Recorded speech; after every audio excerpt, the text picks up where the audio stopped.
सच बोलूं तो राजयोग खंडित देश में 70% लोगों की कुंडली में होता है।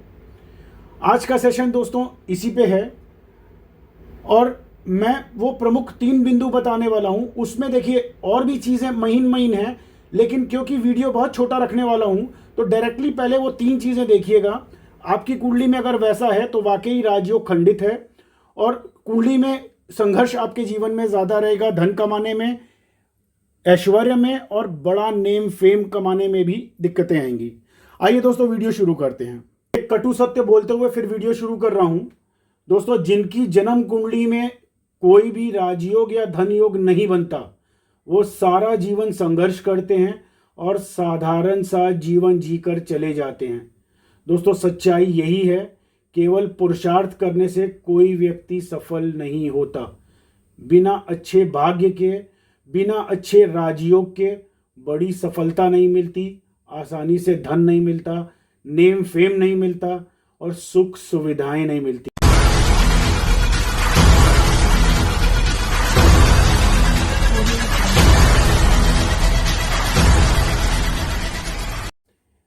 तीन बिंदुओं पे बात करने वाला हूं। पहला बिंदु क्या है, आप अपनी कुंडली में इस लगन को देखिए। ये जो लगन आप देख रहे हैं, ये लगन होता है। ये लगन का रोल सबसे इंपॉर्टेंट होता है। लग्नेश को देखिए जो इसका मालिक हो। जैसे यहां नंबर 4 मैंने लिखा हुआ है, नंबर 4 का मतलब चंद्रमा हो गया, ये लगन का स्वामी हो गया। कुंडली में ये प्लैनेट कहीं नीच का तो नहीं है।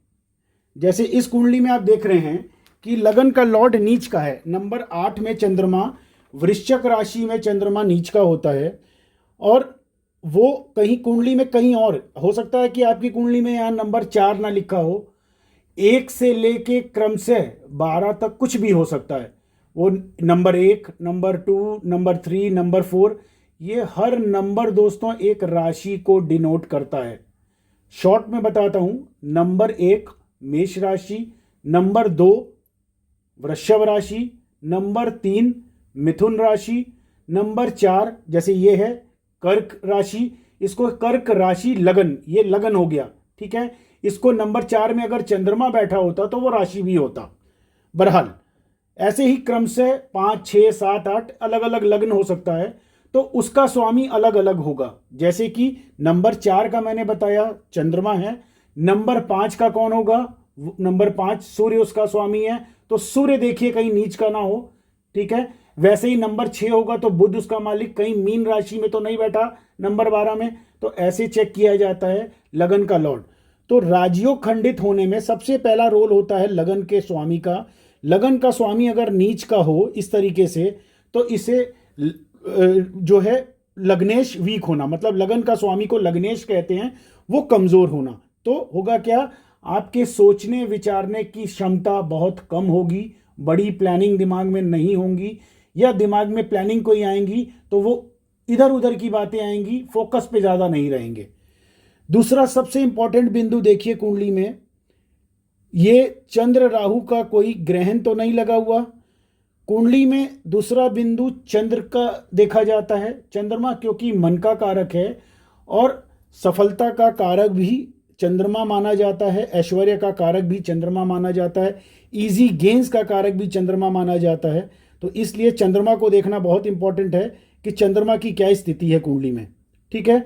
यहाँ नंबर 8 में जैसे मैंने दिखाया एग्जाम्पल पे कि ये नीच का है वृश्चिक राशि में, ठीक है।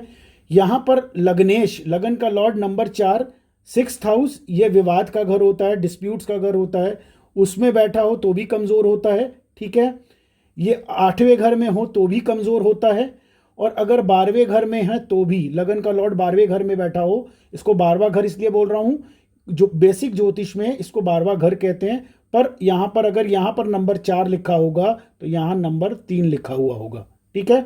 बट इसको 12वां घर कहते हैं ज्योतिष का। तो मतलब यहां पर 6th हाउस, इसको 6th हाउस ये नेगेटिव हाउस माना जाता है, ये 8th हाउस ये नेगेटिव हाउस माना जाता है, ये 12वां घर ये नेगेटिव हाउस माना जाता है। और फिर कुंडली में जिसमें वो ग्रह नीच का हो, ठीक है, वो अगर नीच का है तो आपका राजयोग खंडित होता है, ठीक है, कमजोर होता है, संघर्ष ज्यादा होगा, विफलताएं ज़्यादा मिलेंगी, तरक्की कम मिलेगी, टेंशन ज़्यादा मिलेंगी। ठीक। दूसरा बिंदु जैसा मैंने बताया, चंद्र राहु का ग्रहण तो नहीं लगा हुआ कुंडली में। ये चंद्र राहु का ग्रहण, ये अगर कुंडली में आपका लगन कुछ भी हो, मतलब 1 से लेके 12 तक कुछ भी हो, अगर कुंडली में चंद्र राहु कहीं भी बैठा है, यहां बैठा है, यहां बैठा है, यहां बैठा है, यहां बैठा है, कहीं भी बैठा हुआ है, और चंद्र राहु साथ में बैठे हैं और एक ही डिग्री और एक ही नक्षत्र में बैठे हैं, तो ये चंद्र राहु का ग्रहण हो गया। ठीक है। दूसरी चीज, ये तीसरी चीज, यहां पर सूर्य राहु देखा जाता है। सूर्य और राहु बहुत इंपॉर्टेंट रोल प्ले करते हैं, क्योंकि सूर्य जो है कुंडली में आत्मा का कारक माना जाता है। बेसिक ज्योतिष में सूर्य जो है वो मेन आत्मा का लॉर्ड होता है, मतलब आपके अंदर, शरीर के अंदर ऊर्जा जो है, आत्मा जो है, वो सूर्य से ही देखी जाती है। अगर आपकी कुंडली में सूर्य राहु के साथ में ग्रहण लगा हुआ होगा तो जल्दी सफलताएं नहीं मिलेंगी। ठीक है, तब जल्दी सफलताएं नहीं मिलेंगी, संघर्ष ज़्यादा होएगा, प्रॉब्लम्स ज़्यादा होंगी। ठीक है। अब यहां पर मैं थोड़ा बोर्ड क्लीन कर देता हूं ताकि इजीली आपको समझ में आए। यहां पर जैसे इस कुंडली में सूर्य नंबर 7 में, नंबर 7 तुला राशि होती है और 7 में सूर्य नीच का होता है। ठीक है। तो तुला राशि में सूर्य नीच का हो और राहु के साथ में ग्रहण लगा हुआ हो, तो ये सूर्य राहु का ग्रहण हो गया। ये ग्रहण की स्थिति में भी वो भी राजयोग खंडित की श्रेणी में आता है। पहला बिंदु मैंने बताया, लगन को देखिए, लग्नेश की स्थिति देखिए, नीच का तो नहीं है। फिर चंद्र राहु का ग्रहण तो नहीं लगा हुआ, दूसरा बिंदु। तीसरा, कहीं कुंडली में सूर्य राहु का ग्रहण तो नहीं लगा। ये प्रमुख बिंदु होते हैं। अगर ये कुंडली में दूषित हैं तो मान के चलिए कि आपके जीवन में संघर्ष ज्यादा होगा। इसको राजयोग खंडित की श्रेणी में माना जाता है।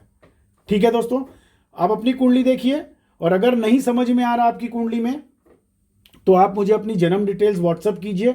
ये व्हाट्सअप नंबर नीचे दिया हुआ है, इस व्हाट्सअप नंबर पे आप मुझे व्हाट्सअप कीजिए। Date of birth, time of birth और प्लेस ऑफ बर्थ। आपकी कुंडली नई टेक्निक से बनेगी। इसमें अभी और भी चीज़ें हैं। नई टेक्निक में सर्वष्टक वर्ग पॉइंट होते हैं, हर ग्रह की पावर देखी जाती है, नक्षत्र की डिग्री देखी जाती है, नक्षत्र की युतियाँ देखी जाती हैं, D9 नम्मांश चार्ट देखी जाती है, प्रोफेशनल कराकांक्षा चार्ट देखी जाती है, और पर्सनल लाइफ की उपपद लगन चार्ट देखी जाती है। तो ये सारी चीज़ें देखने के बाद नई टेक्निक की कुंडली से तब आपका भविष्य का आकलन सही किया जा सकता है। मात्र जो है, ये तो बेसिक चीज़ थी जो मैंने आज आपको बताई। ये एक बेसिक चीज़ है कि जिसकी ज़िंदगी में संघर्ष ज़्यादा होगा उसकी कुंडली में इस तरह का सूर्य राहु का ग्रहण लगा हुआ होगा, या चंद्र राहु का ग्रहण लगा होगा, या लग्नेश कमजोर होगा। ठीक है। तो ऐसे लोगों को संघर्ष ज़्यादा करना पड़ता है और आसानी से सफलता नहीं मिलती।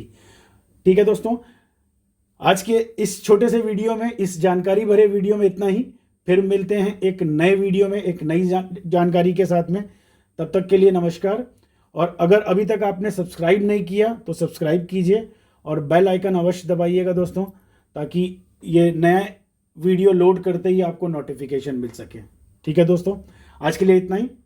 नमस्कार। ओम श्री गं सौभाग्य गणपतये वरवरद